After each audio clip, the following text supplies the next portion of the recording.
Is at stake around the NBA. So let's go coast to coast. A little road trip to catch up on the action. The Timberwolves, no Ann Edwards, no Jaden McDaniels. They crushed the Pacers, though. They snapped that 3-game losing streak. They clinched a playoff spot in the process.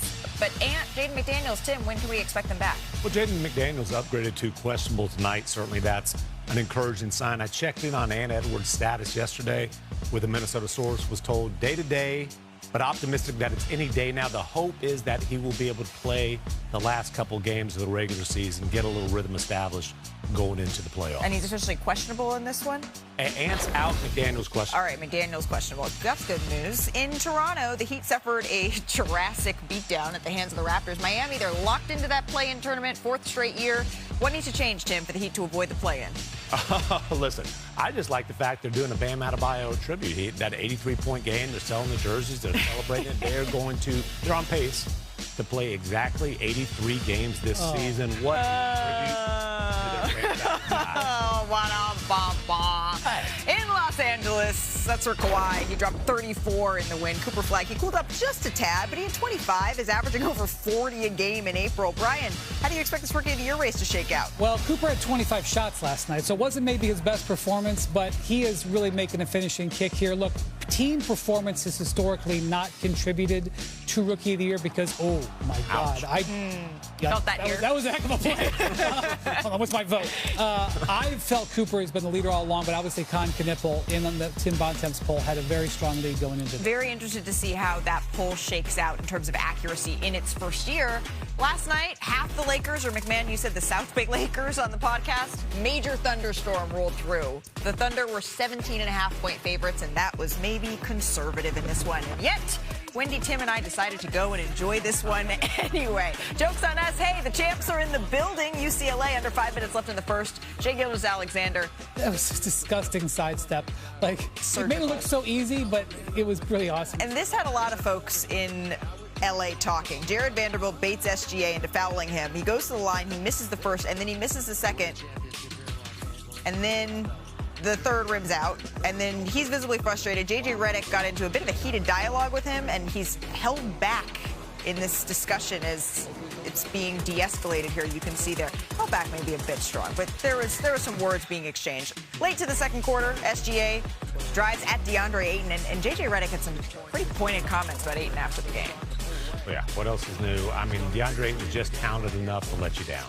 A few plays later, you know when the 3 ball is flying that the Los Angeles Lakers are in trouble. Oklahoma City rolls, taking care of business. So let's go in the bonus on the champs, because their season deserves a closer look here. They're just 1 win away, or they could be a Spurs loss away from clinching a home court advantage throughout the entire playoffs. They have 3 games left to play for both teams here. Now, if they were to get it, this would be OKC's 3rd straight season as the #1 seed.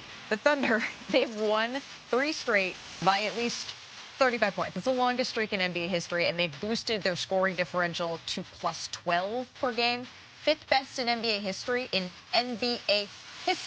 And that puts them in the range of last year's juggernaut that had the best scoring differential in league history as well. And then SGA's season, it looks very similar to that MVP campaign. He's averaging nearly as many points. He's on pace to become the first guard in league history to average 30 points on 55% shooting in a season. So because we are running out of ways to talk about the dominance here of the Oklahoma City Thunder, can I just tick off a couple of numbers here? Because I think at this point that is the best way to do this, right? The Oklahoma City Thunder, they are the first team to win 3 straight by 35 points. They have 11 wins by 30 or more points this season. That is the most in NBA history as well. So what I'm saying is, as our friend SVP would say, they are a wagon. What is the biggest difference between this year and last year that you see, Tim? I mean, the biggest difference is they are a deeper team, and there's not the question about their playoff experience. They are proven champions, and they've added to the depth. They've added to the rotation. They traded for Jared McCain. A.J. Mitchell, who was hurt a lot of last season, not in the playoff rotation, is now one of the best 6th men in the league. You know, they've got young, ascending talent. I mean, Shea is still an ascending So you're talent. saying they're better, you think, this year than they were last year? And the stats don't show you that, but I think this is a deeper and obviously more experienced team than last season. I'm also going to tell you that the Thunder have started what I call the pre-playoffs. These last night and tonight, are pre-playoff games. I'm going to tell you why. If they win these two games, which they won easily last night, and tonight against the Clippers, they clinch the #1 seed, which is important for two reasons. One, it means in a series against San Antonio, who they've struggled with, they would get the start and then the series at home. Number two, they have a game on Friday in Denver. If they clinch tonight, that game now becomes meaningless, and they can shut down for that game. And frankly, if the Nuggets win that game, it increases the Nuggets' chances of being in the 3 seed, which puts them on the other side of the bracket alongside San Antonio.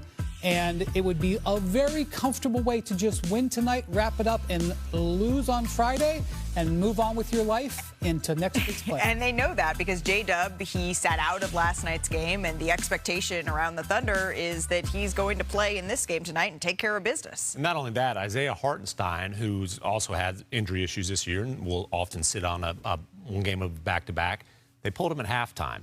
Now, the injury report hasn't come out, but after playing only 10 minutes tonight, I think it's pretty likely that he would be available, or 10 minutes last night, pretty likely he'll be available against the Clippers. Yeah, so they get it done here, and then they can just have a sleigh ride into the postseason. So Doesn't nice. that sound so lovely? Well, it doesn't sound. A sleigh ride. Speak for yourself. You can slay in any weather, Tim. There are just 5 days left in the regular season, and while it may be very comfortable for the Thunder, I'm feeling, oh yes, the winds of change, which means it's time for Windy Watch. Brian, the floor is yours. Yeah, let's talk about the Rockets. So we mentioned earlier they got that big win over the Suns last night, 7 wins in a row.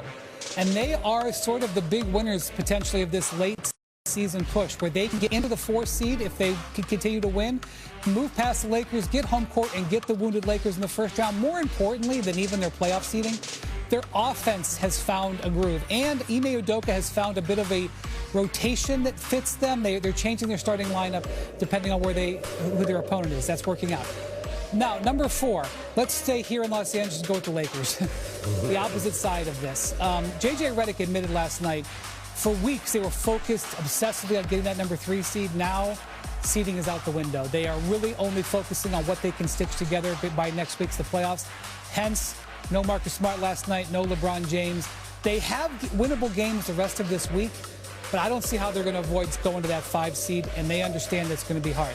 Let's go out east to the Hornets. Hornets had a rough game against the Celtics in Boston last night, as well as they have performed this year. And they have been an exciting team to watch, an exciting team to talk about, a breath of fresh air.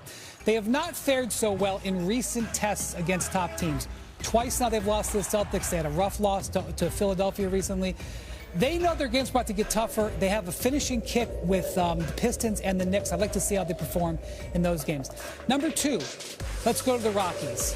Talk about a team that is performing well right now. Denver with a couple of comeback wins in the last couple, including over Portland this week.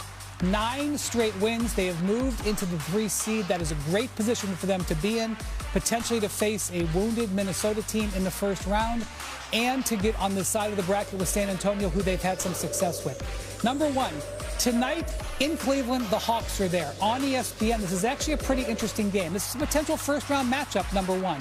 Number 2, the Cavs have been struggling defensively since the All-Star break. They have a very good record, but since the All-Star break, they are 19th. Kenny Atkinson has sounded the alarms here. The Cavs have not exactly been listening. They gave up 29 three-pointers the other night in Memphis, where they won their 50th game and clinched home court. They need to start playing better. Donovan Mitchell is questionable for this game with an ankle. They get this win tonight. They really don't need to win again the rest of the season. They would give themselves good position in the playoffs.